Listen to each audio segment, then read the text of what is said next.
All right, welcome back. To Yap on Tap.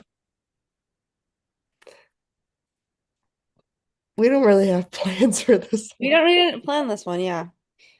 No. Um, but I will say, just kind of prefacing what you were just kind of talking about, if we wanted to do some emotion things, we can. Um, if we wanted to, something kind of that I was thinking about based on some of our texts was like kind of some like not necessarily examples of bare minimum things that we've been settling for, but maybe some examples of things that it's like, oh, this was probably not great, but I stayed because I didn't realize that like it's okay to like want better or something. I don't know. Um, Two different routes we can go here. And also want to preface, I don't have a background on because I thought everyone needed to see my avocado plant. Okay. I do love your avocado plant. Yeah, I'm good with doing bare minimums. For anyone listening, if you can't understand me, my apologies. I'm ill and I have been crying. So I'm going to try my best to enunciate, 28. not mumble, but Yeah. see where this gets us. Okay.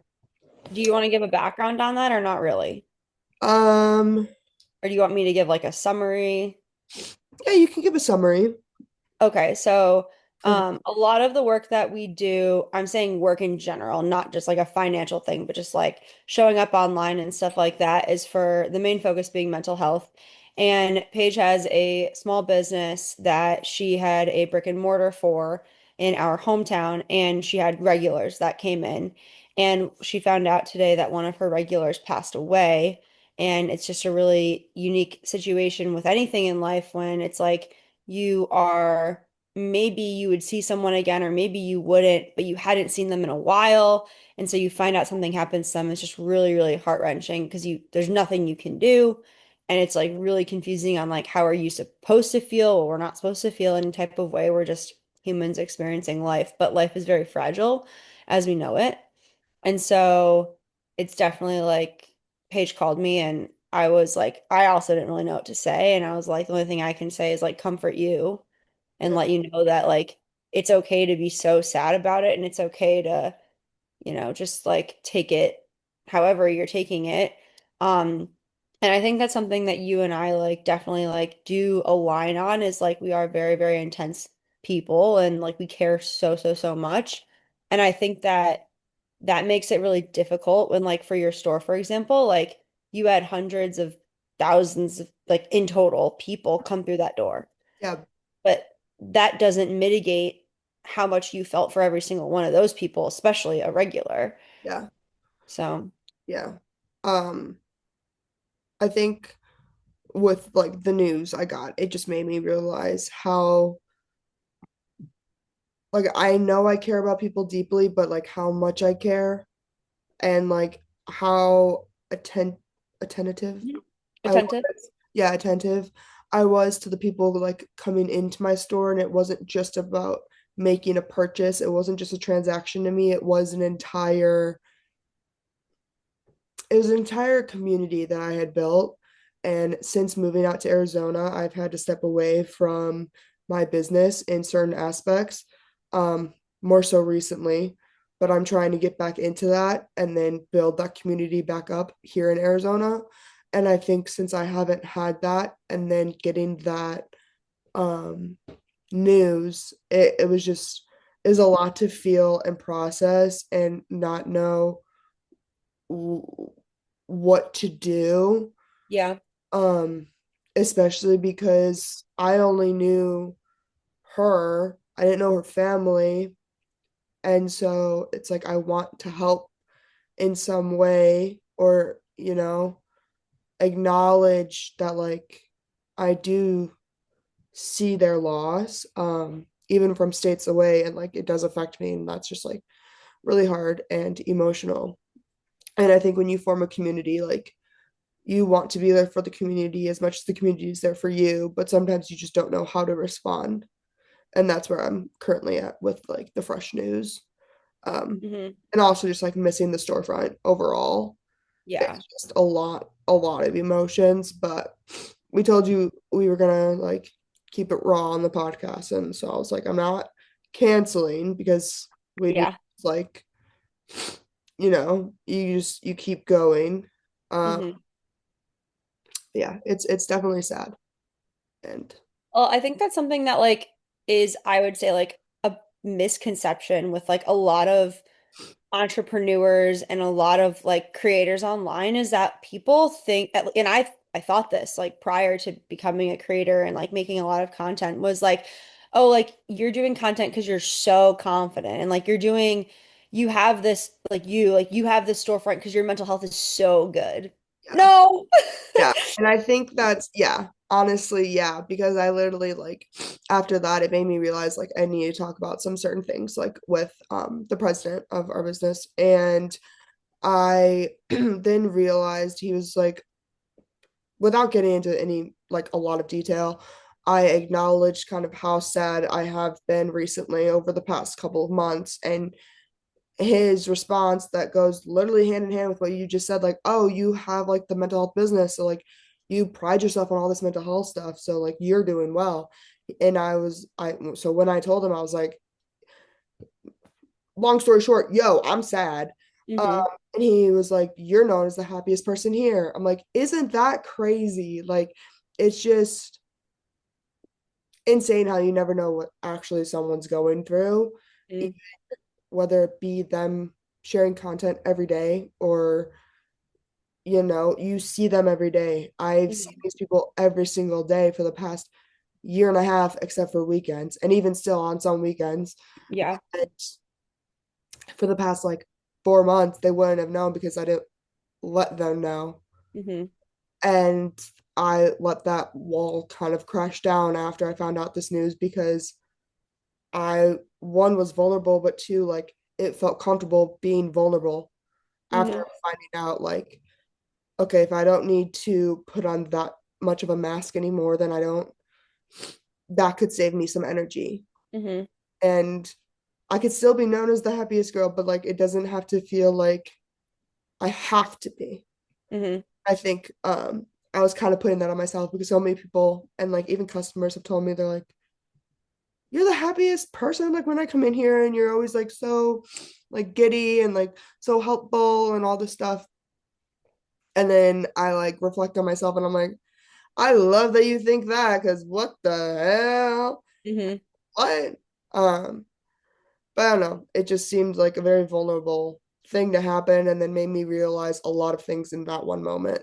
Not all good, but some Yeah. good. So yeah. Yeah. Well, Yeah. also like going off of that, I think that with your business as well as just like I'm gonna give an example of something that happened today that like just really blew my mind. And again, just like I think something that like you and I are really, really struggling with right now, and this is like part of the human experience, but just like with where we're at is like understanding feelings we've never really felt before. And it's like what happened to you today, like that's not something that people are experiencing regularly. And it's like we're both growing in different ways and like in, on platforms or socially or economically or like personally, mentally, physically. And it's just like really, really confusing how to navigate a place like a mental space you've never been in. Yeah. And I was talking to this one girl on Instagram today and she was like, I just, I like to like thank people when they share my stuff. And I just thanked her for sharing it. And she responded and we were like chatting a little bit and I was just like I always try to let people know that I'm so appreciative for like their feedback because I really often do struggle to continue to show up when I'm like, hello, does anyone care? Right. Like is it worth the stress? Like I don't know, And I told her that and she was like, Brooke, I've been with you since you were small. And I was like, what number is she about to say? She's like, I was with you and you had 11,000 followers. And And I like wanted you have now. 135,000. Right. And I like wanted to cry, but Yeah. I was like happy. And my brain was like I was glitching. My brain was like, I don't know what's going on right now because I was like, this woman has like 5 Instagrams or something, like a personal one, like just like a few for different reasons. And she's like, I follow you on every single one, and I make a point to like like, go find your content, interact with it because of how helpful it is for me. And I'm like, and her just being like, you've been on my page and like, 11,000 for me was like a year ago, but like regardless of when that was comparatively small, Yeah. comparatively. And so like, sorry, the whole point of this is like there are people that are watching you in all aspects of your life that you don't know are watching you. Mhm. And you have no idea the impact that you have on them until they tell you. But most times, like 98% of the time, you don't get told that. Yeah. And so I think like And especially with like part of that 2% that you do get told, you're not always going to believe it. well, right, because it's not common. Yeah. Like Yeah. when you're told, like that's why I was like when I have been told by customers, like it literally happened last week. And I was like, and it happened on the day that I had therapy. And so Hmm. like and therapy days are always extra emotional for me because I'm kind of like going through like what I Yeah. want to talk about and like still obviously being present at work and all of that. But Yeah. he was just like, Paige, I love when I come to the counter and you're out here like helping the guys because you always have a smile on your face. And in the back of my head, I'm like, what? Like, you're joking. You're joking. And he was like, yeah, it's just like so nice when I get to come in here and I see you. And I was just like, wow.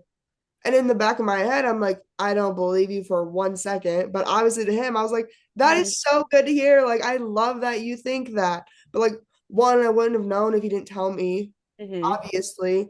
But two, it was like hard to believe because like Yeah. you're your own biggest critic. Yeah. I think that's where you're just like, even though you show up and do these things every day, like you have like the bare minimum for yourself, even. Hmm. And you're Yeah. like, that's just what I expect from myself. But to other people, it could be more than that. And like Yeah. you posting your videos like every day, you're just like, okay, like I'm posting another one. Like, is it going to do well? Is it going to do this? Blah, blah, blah, blah. In the back of your Hmm. head, you have all these different things. But then you have like that viewer who is following you at 5,000, 10,000, 11,000 followers. And they're like, you continue to help me. Hmm. And like, you're speaking the internal thoughts that I didn't know other people felt. Yeah. And it's just like, damn, you know? Hmm. So, Yeah. I think that's also why though, like as difficult as it is and like sometimes literally feels damn near impossible to have positive self-talk, it's like so necessary because everything that we do in our lives is confirmation bias. And so if you are trying to confirm that you deserve to be like treated like shit and also that you don't deserve good things, when people do that to you, you're like, ah, yes, that's correct because that's what I've been allowing myself to have. And that's like the same thing. But I feel like if you're like, used to, if you kind of get on a roll and you're like doing well and you're like, I deserve nice things. I think for me, that's the easiest one to like believe. mhm. Like, I think sometimes like, body image is like really tough, like, especially like with like, I don't know, like you've had extensive, like, medically necessary surgeries and like GI stuff. I'm sure eventually we'll get into it. But for any viewers that are confused, Paige had like a stretch in high school or in college High school to where college. Yeah. what in college. Um I was just like she was so young. She was younger than me. Yeah, college. Where she went home I think for doctor visits like 7 weekends in a row almost. It was like out of nine weekends in like a row, she went home for seven of the whatever. Mhm. And yeah, there's a lot there. We'll get into that I'm sure eventually at some point. But Yeah. body image is so tough because like everyone has things going on that like no one knows about. It's all behind the scenes or like under the clothes, but it's still like such a hard thing to deal with.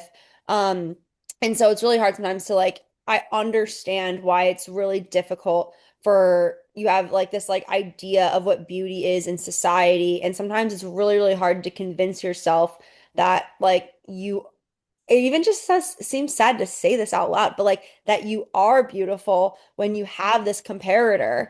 But I think that that's like a hard beast to tackle. I will say that. I think an easier beast to tackle in general because who decides who gets nice things?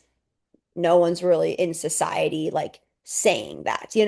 And so to me, it's that is an easier self-care talk is I deserve nice things. And then I can expand that into is that nice food? Is that, like nice shoes? Is that, and that's not even saying like I'm not even saying like I need to spend a lot of money. I'm not saying that at all. Like I love thrifting, as you know. But Yeah. it's like nice things can also be just things you for clothes that you feel comfortable in. That's nice, you know? Mhm. I mean, even my like therapist the other day, she told me, she's like, I don't think you give yourself enough credit for how far you've come in the past year with everything you've Hmm. been dealing with internally and how minimal people actually know, and how Yeah. much you're trying to not tell people because you don't want it to be their problem. And she was like, first of all, it wouldn't be their problem. Like Hmm. if they love you or if they care for you, like you're not a problem. That's the first Yeah. thing. But second of all, like you, like this is what she was telling me. She was like, you deserve to treat yourself for how much you've grown and shown up for yourself on Hmm. your worst days and on your best days. And I think Yeah. that's where it becomes really hard because you're like, oh, I'm having a great day, like I'm gonna go treat myself. But Hmm. sometimes like on your absolute worst days, like That's even when you need it most. like, oh my gosh, like I feel like so disgusting, or like if I'm in my head about my body or whatever, which hasn't been a common theme, but hypothetically speaking, and it's like even though you want your like you want that Dairy Queen Reese's Blizzard, you don't need to like neglect yourself from getting that Blizzard. If you really Hmm. want that Blizzard, like it's okay to get it, to treat yourself on good days and bad days. And Hmm. I don't know if that makes much sense, but it's just like No, yeah. it doesn't have to be a black and white system where it's like if Hmm. this goes well, then I can get this. Yeah. Following a regimen is helpful and whatnot, but Sundays like you like it's okay to splurge, and like you are worth splurging. Hmm. And like if you have to do that yourself, Yeah. i.e. me, you, Yeah. don't like Hmm. there's so many different people, but like if you have to do that yourself, like that in itself isn't bad either. Like that's just where Yeah. you're at. And I think coming to terms with that has been really helpful for me. And Hmm. as sad as it is for me to like say that, it's just where I'm at right now. And I can't change that. I'm trying to put myself out there, but I'm not going to settle for something that's gonna Subpar. ruin me. Yeah. Yeah. I think to that point though, that circles back to what we were talking about like a little bit ago about what you're willing to like Yeah. what you believe and what you accept because let's say I don't ever like well, we were talking about eating out. Okay. I don't really eat out a lot. But let's You like say never eat I out. that's a bad example. Let's say like I never like buy myself flowers, for example, which is not true. I do buy myself flowers. So then when someone buys me flowers, my brain is not like, "Oh my God, I don't deserve these." My brain is like, "Oh, that's very sweet and I love flowers and I should accept these." Yeah. And it literally is training your brain. And I think that like I think there is a huge I don't know if it's not like misconception, but like black box around like what is self-love and self-care. Yeah. And I think that a lot of people who maybe benefit from others not having self-love, self-care, and boundaries, like write off the idea of self-love and self-care because they don't, not that they know what it actually means and what it entails, actually, like truthfully, but for me, my self-love and self-care is me taking better care of myself so I can not take better care of you, but so I can show up better for you. Yeah. And I've been saying that for years and years and years, especially with you and Chase, Yeah. because I really wanted to show up for you too, but I couldn't, not in the ways that I wanted to, because of the fact that I was not at my best. And then I had to basically train myself to be like, Brooke, if you want to give your sisters your best, you need to be at your best. Yeah. How do you get there? Right. Yeah. Mm, I also think it comes like it's in so many different forms in your life, like even just accepting that you're like this kind of goes like back to the topic that we said we were going to talk about, and then we were like, well, yeah. there's no topic. But Yeah. like with like the bare minimums you expect like in a Mhm. partner, like I felt so comfortable. I thought I felt so comfortable with just being lusted over for like a solid like 3, 4 months. I didn't realize what I was accepting, and Hmm. it was truly just lust. And Yeah. I felt that way because they were giving me attention because of my body, and I was not confident in my body. Right. As soon as I started becoming more confident and expressing more self-love to Hmm. my body, I Yeah. then realized how not okay I was with being lusted over my body because I Yeah. started to like respect myself, and like Hmm. that's that's not like a hit on anyone Yeah. that's like out there doing the thing. You do you. Be safe, you do you. But for me, I was just like, I can't do this anymore. And Hmm. that turning point happened when I started to love my body and like Hmm. pick apart my quirks or whatever from my body, like the scars from one of my surgeries. Like Hmm. they're still there. My B belly, it's still there. I'm doing things and I'm doing stuff to like, I don't want to say make it better because it's okay Yeah. how it is, Right. but like for what I want it to be, I am doing those workouts and I'm Hmm. doing those exercises, and it could take 3 months, 3 years, who knows? Yeah. But if I'm confident in my current body, like that's all I can ask for. And it was when that confidence and self-love really started to kick in a few months ago Hmm. that I was like, I don't want to just be lusted over. Like I want to be Yeah. loved. Hmm. And that's where like that bare minimum was like, oh, which is why I had to cut some people off, and like why like if you're not wanting to like be in my life for my personality as well and not just my body, like I don't want you in my life. Hmm. Even though it's really, really hard and I really, really want to talk to them. And I feel like people will feel that too, though, that are listening to this. No, yeah, I think that's very, very real. And I think that this is, I think the one of the most difficult things that no one really told me about when it comes to like starting therapy and like not just showing up to therapy, but like actually trying in therapy and like actually assessing Yes. your life. Because there's a huge difference. Like you have like therapy haters, you have therapy haters, you have people that are love therapy for you, but it's not for me, but I'm not against it. You have people that are in therapy and they love to tell you they're in therapy, but they're not actively therapizing anything. And then you have, and again, these gross overstatements, but, and then you have people that are actively in therapy, actively participating, and actually in so much effing pain because they're realizing everything they've been through and they're realizing how they treat other people, they're realizing how people treat them. And I think the toughest thing about that is that when I started, I didn't realize that it was like a, hey, I'm gonna set a bomb off in my life and I can't, like, it's Pandora's box. Like, once you decide to actively engage in therapy, you can't go back. And like, you can, but you're too aware. And then you realize you're like wrecking your own life if you did go back to like before. Right. And Yeah. like that's like without giving out too many details, like why recently I've been texting you about a certain Yeah. situation instead of texting someone else because Yeah. texting that someone else, I am letting down that boundary, and that's not one healthy for me, or two what I actually want. Exactly. I'm Yeah. like a part of me is like seeking the attention I got from it, but Hmm. that's the only part of it that I Right. truly miss. Everything else, like, no, I don't want someone who treats me so shitty. I don't want someone who Mhm. doesn't actually want to see me. I don't want someone who doesn't want to actually meet up and go do stuff. Like, I want Yeah. to do stuff. I don't just like actions speak louder than words, and there was no action. So it's like Yeah. I don't miss any of that actually. Yeah.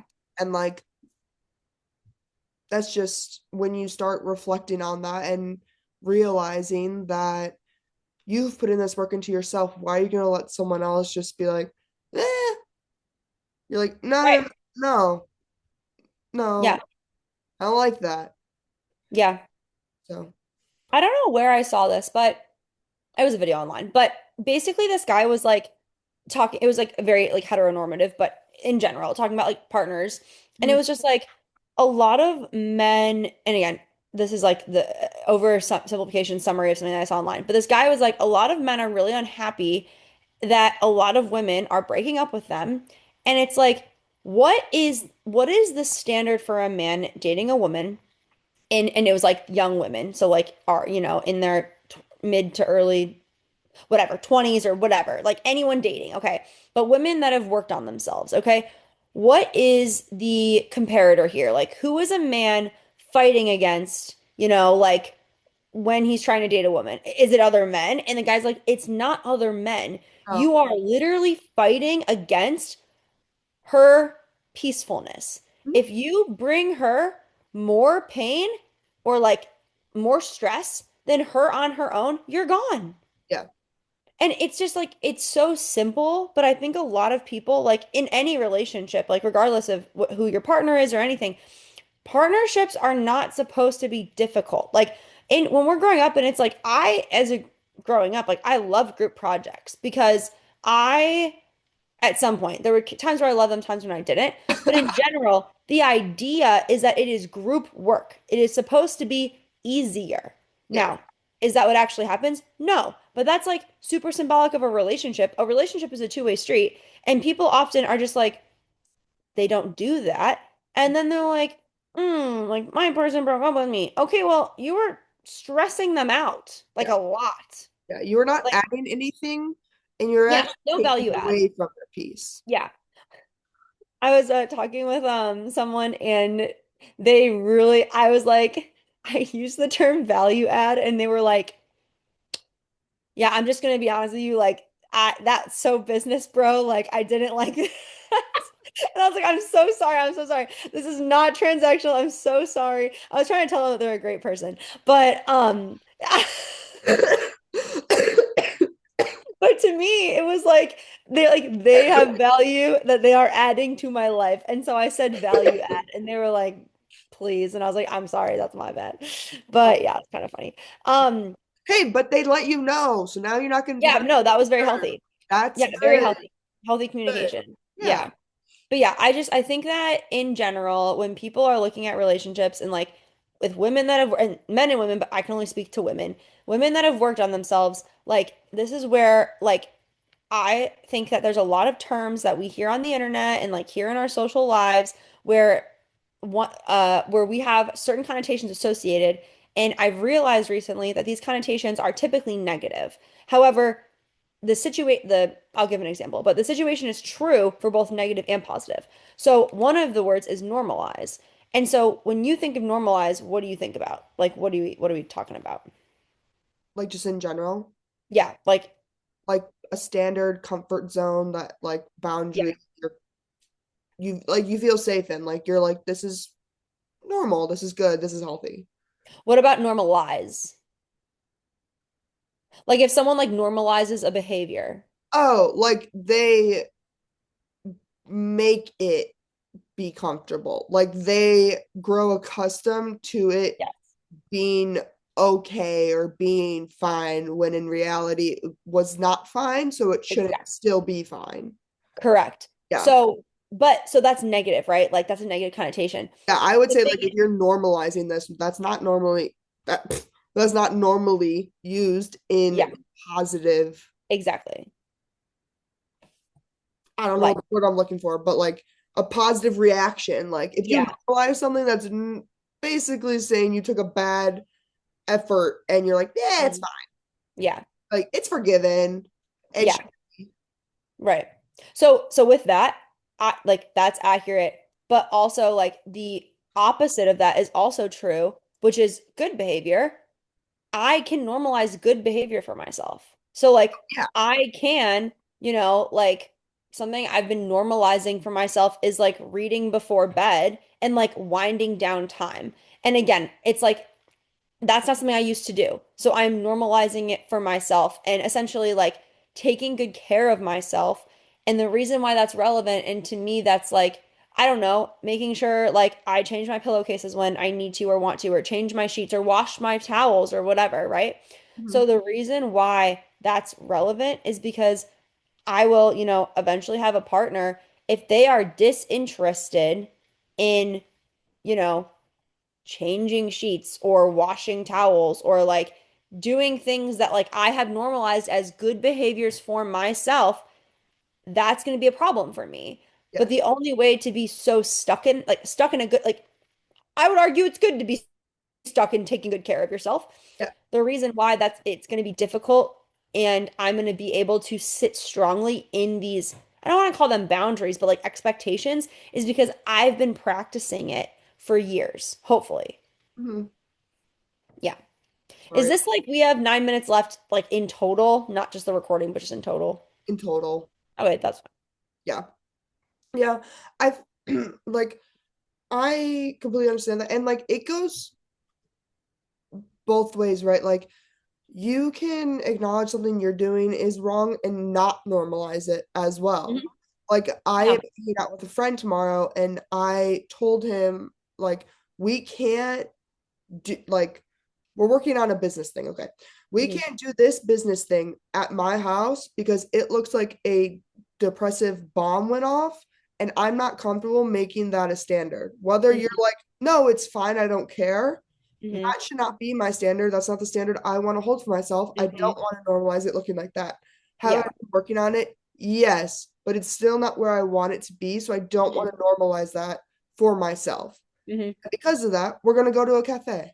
Yeah. I was just like, I'm letting you know right now, this is why we can't meet because like my place is closer to work, whatever, but we Hmm. can't meet here. And he was like, that's totally fine. Hmm. Where do you want to go? And so I'm not normalizing that for myself because other people shouldn't have to deal with that or like accept that for them, you know? Hmm. So it's like you can normalize good behavior and you can normalize bad behavior, Hmm. but you don't have to normalize Yeah. bad behavior on like your behalf Yeah. or then to make it Yeah. somebody else's like part of their thing. I also think that like to that point, like the power in just like saying the truth. Like I Yeah, get so many people on my video comments where they're like, I did XYZ to my partner, or like, I know I did this in the past, like avoidant behavior or something.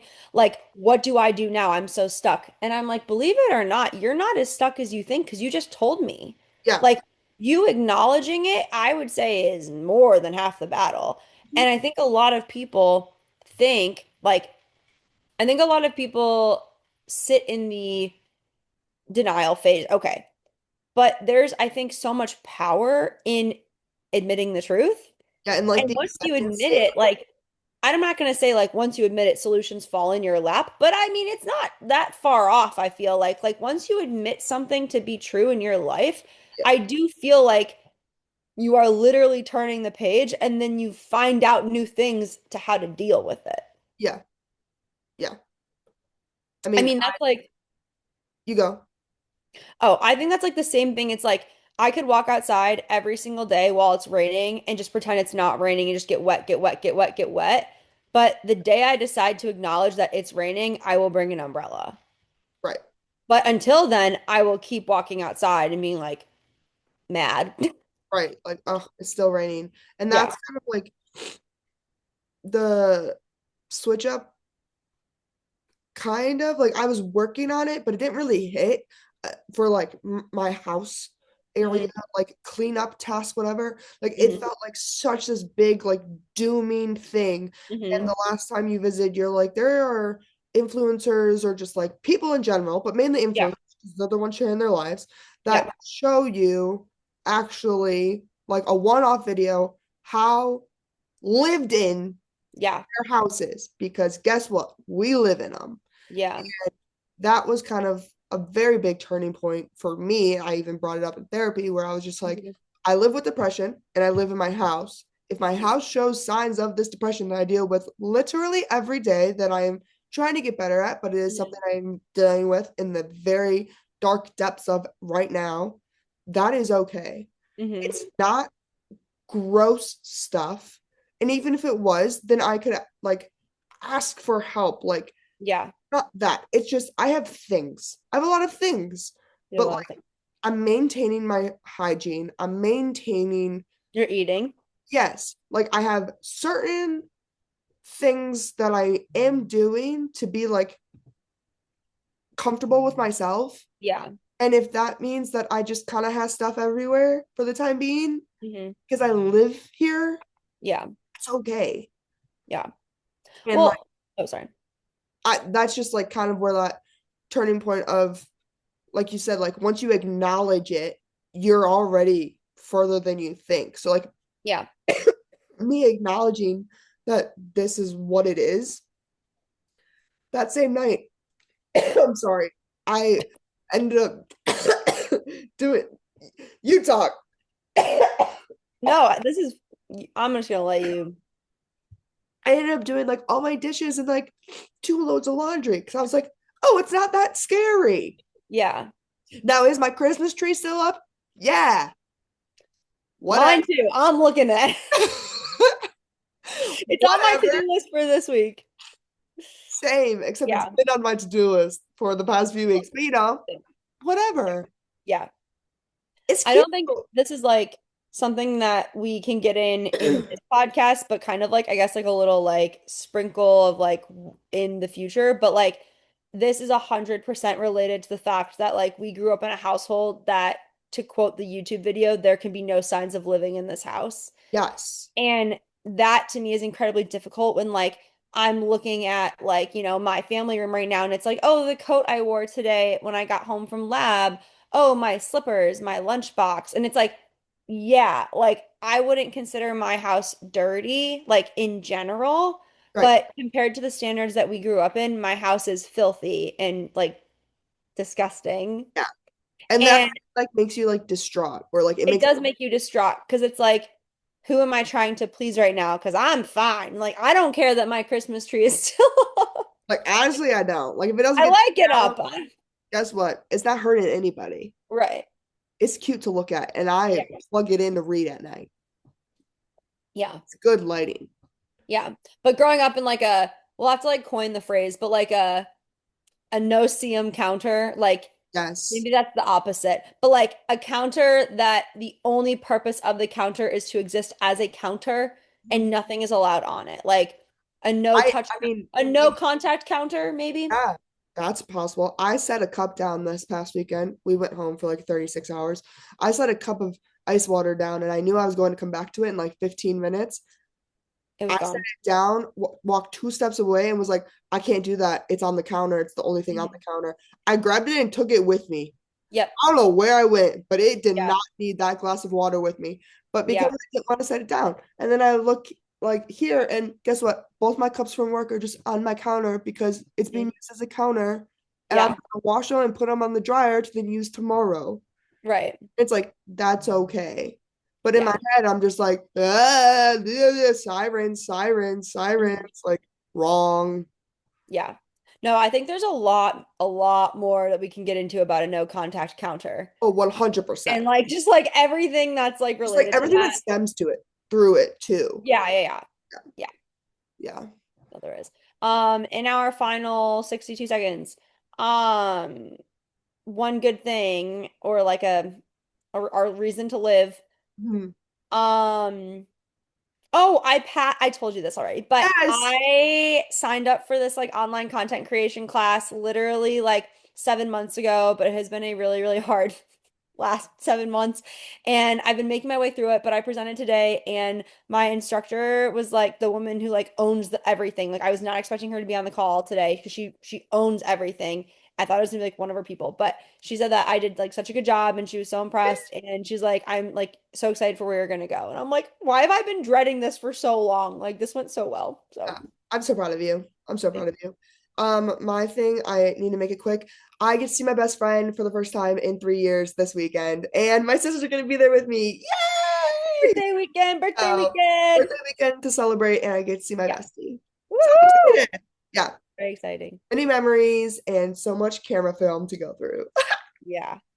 All right. Well, with that, All right. sit up because we're gonna get cut off. We're gonna cut off. Yeah, you've been cut off. Cut off. So All see right. you in Thanks the for next tuning one. in. Bye. Bye.